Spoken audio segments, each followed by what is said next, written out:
guys, welcome back to my channel, A Moment with Amesha. If you are new to this channel, please know that I love to do videos where I encourage, inspire, and uplift. Those are the type of videos that I like to produce here on this channel. So if you are interested in that type of content, then you are in the right place. So please go ahead and hit that subscribe button so you don't miss another upload from me. If you are returning back to this channel, hey, and welcome back. Y'all, I have another relationship video to share with you. This was actually not this particular video, but a relationship type video was requested from one of my latest videos, and I did realize, wow, it has been a while since I've done one. So I hope you all will enjoy this one. This, as you can see from the title, you know, creating a peaceful home for your husband. This is more so geared towards our married ladies, the wives out there who may be subscribed to the channel. So hopefully you guys will find this helpful. I think single ladies can benefit from hearing these tips too, because you have to go through the dating stage to be able to even get to the wife stage. So this can be helpful for you as well. All right, well, let's just jump right on in. So I wanted to do this video because I feel like as wives out there, as a wife, it's important to have a peaceful home for your husband to come home to. You know, if your husband is always away, he never wants to spend time with you, he doesn't enjoy being at home, then there's something wrong with that. And I feel like that means we haven't really set a standard for our home. We haven't set an atmosphere that's conducive for peace and that allows our husband to, you know, truly be themselves and to relax and just be peaceful.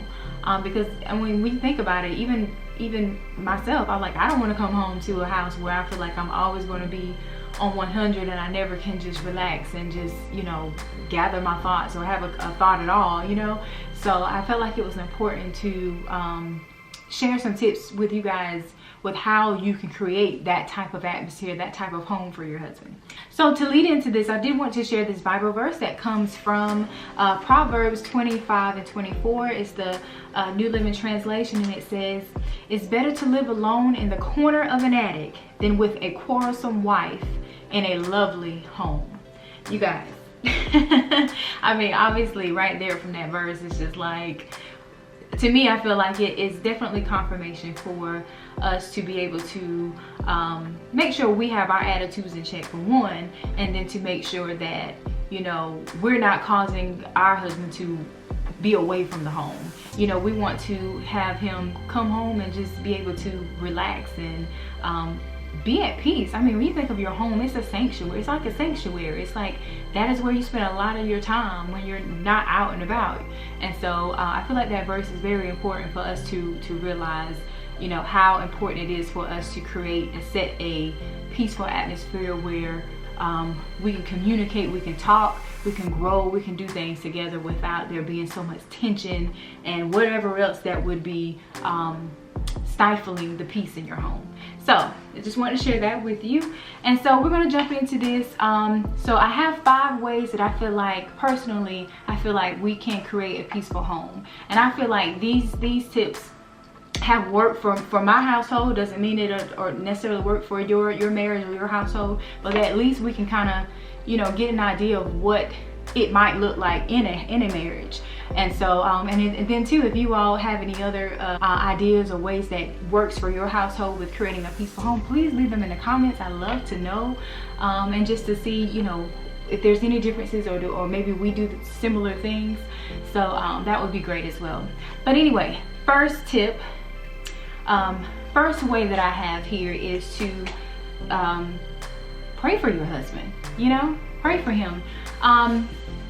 There was a point in time where I felt like I didn't pray enough for my husband, and so I've learned since then that, you know, prayer changes things. You know, early on in our marriage, there were moments where, you know, you're just trying to learn your spouse. You know, you don't know all of their quirks and things about them that are really kind of annoy you, and so you just like, sometimes you would get in a funk of where you're trying to change that person. But I've, you know, over the years now, you know, you've gotten used to some things, but there's still some other things that you're just like, oh, I just can't stand that. But or then there's those moments where you see them struggle with something and you don't really know how to help them in a certain way, but you know that you can pray for him. You know that you can pray and ask God to strengthen him, to give him, you know, courage or boldness in a certain area. You know, whatever you can't do, of course God can do. So I think it's important to remember to pray for your husband, because, you know, men out here have it tough anyway. You know, it's hard. Sometimes it's really hard being a man. You know, as a protector and leader of your household, you know, you want to make sure that you, as a wife, are supporting him spiritually and giving him that reinforcement with prayer. Because if you can't change him, we definitely know that God can, and he knows those different parts of your husband's struggles, your husband's weaknesses and things, and so he is there to intervene on that behalf. So pray for your husband. Number 2, make sure you make your husband feel valued and appreciated. I feel like love languages ties in with this. I know with my husband, his love language is affirmations. So I find myself, you know, making an intentional effort to, you know, compliment him or say, baby, I'm so proud of you, like, or like, you know, you did that, or oh man, you look so handsome this morning. I just love this combination of what you have on. You know, just making him feel appreciated and valued and respected. You know, that's an important thing right there too. I know sometimes, you know, we have our moments. We're not always feeling, you know, like complimenting or making your spouse feel valued, because we all go through things. But I feel like being respectful too is another thing. You know, if you're always putting your husband down, making him feel less than, or just, you know, unintelligent, you know, just that doesn't build up your husband. So I think it's important to keep your husband built up, supported, know that, you know, you're there for him. You appreciate what he does, how he contributes to household. You know, just making him feel very much valued. And I feel like that will definitely contribute to having peace in your home. The third thing is spending quality time with him. You know, with my husband and I, we definitely love to go to the movies. That's one of my favorite things. That in turn has become his favorite thing too, or one of his favorite things. So we like to go to the movies. We love to eat, so we're always, you know, we're gonna find time to go out and get something to eat. And so we definitely just make an intentional effort to, you know, have that exclusive time with each other, where it's just he and I. We can talk, we can catch up on things, we can just have that quality time. And so I feel like that is very important. So if you guys are not out here dating your husband, going on dates and doing different things, I would definitely encourage you guys to do that. Definitely encourage you guys to spend that quality time with each other. And now if you have kids, I understand the challenges there. It may be a little hard, maybe a little difficult, but, you know, put the kids to bed. You can have date night at home, you know, watch a movie, you can cook a meal together. There's so many different ways that you can, you know, spend quality time with your husband. So there you go. The fourth thing would be being a team player. You know, ask your husband what it is that you can do to help him. If there's something around the home that needs fixing, and maybe you've kind of been getting on him like, hey, I want this done, you know, ask him, you know, maybe can I help you with this? Can I help you with this so we can make sure we get this done?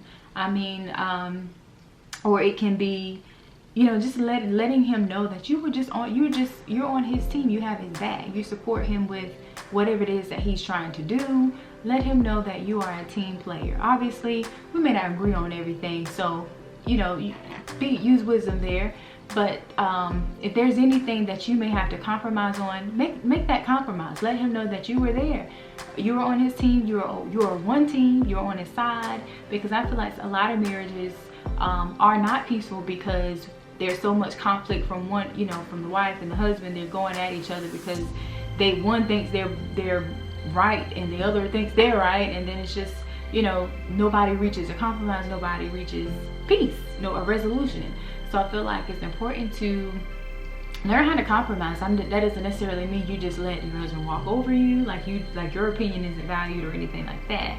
But I feel like you definitely need to, you know, choose your battles. Everything doesn't have to be, you know, an argument. You know, it doesn't have to be I'm right, you're wrong, or you're wrong and I'm right. You know, it doesn't have to be that.